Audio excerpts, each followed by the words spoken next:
L'affaire dite du complot contre la sûreté de l'État s'impose aujourd'hui comme l'un des dossiers judiciaires les plus sensibles en Tunisie. Elle implique plusieurs figures de l'opposition ainsi que des avocats, des journalistes et des hommes d'affaires accusés d'avoir tenté de porter atteinte à la sécurité intérieure et extérieure du pays.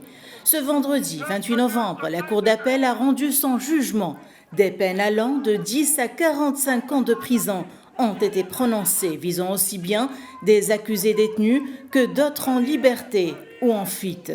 Les audiences ont été marquées par diverses controverses, notamment le recours à la visioconférence pour une partie de la société civile et pour plusieurs observateurs internationaux.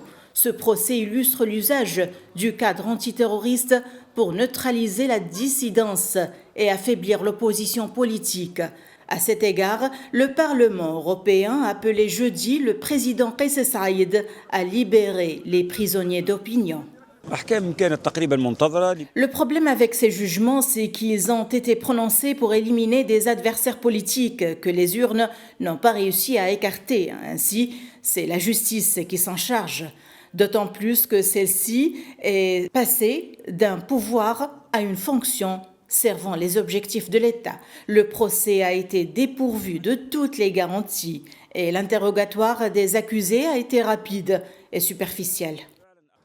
Face aux critiques, le président tunisien Kais Saïed a maintenu une position ferme.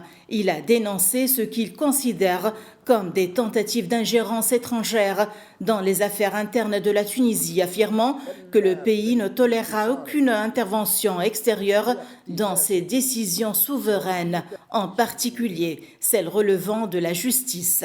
Une protestation sévère doit être adressée à quiconque ne respecte pas les usages diplomatiques, ne respecte pas notre pays, la souveraineté de notre peuple et les règles élémentaires dans les relations entre États. Nous ne l'accepterons pas et nous n'y consentirons jamais. Notre souveraineté n'est pas un sujet de débat et ne le sera jamais.